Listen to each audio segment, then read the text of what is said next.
Planning your Camino isn't just about your backpack and your gear. Your feet are the most important asset. Whether you're trekking across the Pyrenees or strolling Spanish countryside, the right footwear will make or break your pilgrimage. Each priced between $150 and $160, and I've personally tested each pair. Plus, we'll dive into some sock options that will keep your feet blister free. Let's get into it. First up is the Keen Targhee. This boot style shoe is a bit heavier than some other options, but the extra weight comes with durability. If you're looking for a rugged, long-lasting shoe that can handle a variety of terrain on the Camino, the Keen Targhee might be for you. I've worn these shoes on different hikes, and their sturdy construction gives me the confidence that they'll hold up. The Keen Targhee provides a solid ankle support, and its waterproofing is a real bonus for those expecting rain and showers. You will be getting a lot of rain. If durability is your top priority, this one's the winner. While they're not the lightest option, the durability factor makes them a great option and a reliable pair of boots that will last you throughout the Camino. My number 2 option is the Hoka Speedgoat 5. It's a lighter running shoe designed for trail running and hiking. I used these shoes for my 2 trips down the Camino Frances, and they held up well. My only issue with this shoe was the small toe box and the pinching I had on my small toes. The Speedgoat 5 is incredibly cushioned and provides great comfort. The soft midsole really absorbs the shock on the trail, and that's important when you're walking 20 plus kilometers each day. However, the shoe is a small toe box, which will lead to some blisters on your little toes during the Camino. If you need a wider toe box, this might not be the option for you. Now let's talk about my current option, which is Topos shoes. I've been training in them for about 4 months, and now I absolutely love them. What sets Topos apart for me is the generous toe box. It allows my toes to spread out and breathe. I haven't had any blisters since wearing the shoes. Now I haven't been on the Camino with them, so that will be another test. But I feel fairly comfortable going into the Camino with Topos and the wider toe box. The shoe offers great comfort and has a lightweight feel, but the only issue with them is the heel box.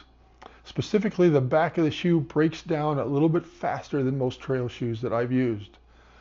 So I'll be careful on how I take them on and off during this year's Camino. But overall, I'm really happy with the Topos. Give you a quick look at the shoes here. This is the Hoka Speedgoat 5. You can see the tread on the bottom, a little bit worn, but nothing that couldn't handle the Camino toward the end. The cloth of the shoe held up well.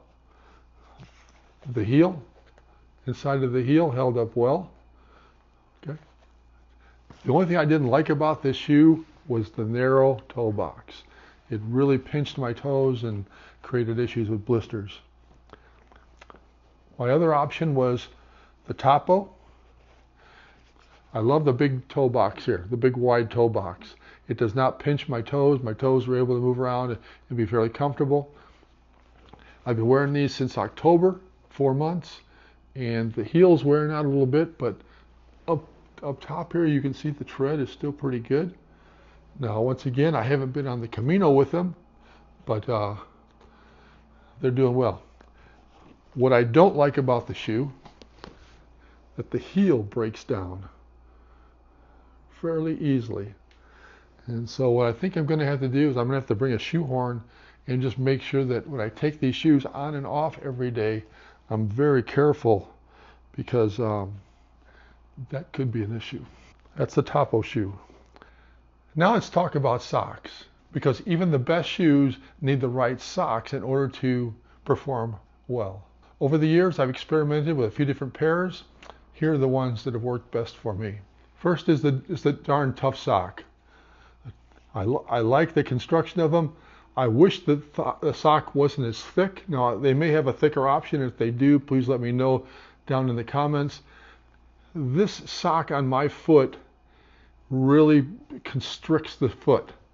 You know, it's it has to stretch to get onto my foot and really wants to compress the toes together. And I think that was part of my issue, again, with getting blisters on my small toes. This sock pulling my toes in, and this shoe with a small toe box. So I've kind of put these on the back burner. I can wear them around the house. I can wear them out hiking, biking, and all that at home. But on the Camino, they're not working real well for me. While I was in Spain last year, I picked up a pair of Lurbel Socks. Lurbel. They worked great for me. They're lightweight cotton, which has kept my feet feeling cool and comfortable. And if you're walking in warmer conditions, this is a solid option. My number one option is the Wrightsock. Finally, on my first Camino, I was struggling. I had the pinky toe issues with blisters until I stopped at a store in Santo Domingo. The store recommended the Wrightsock, a sock with a liner inside, and helped prevent friction. I gave them a try and they worked wonders. It's a double layer sock, and as you can see on the inside, it has a sock liner.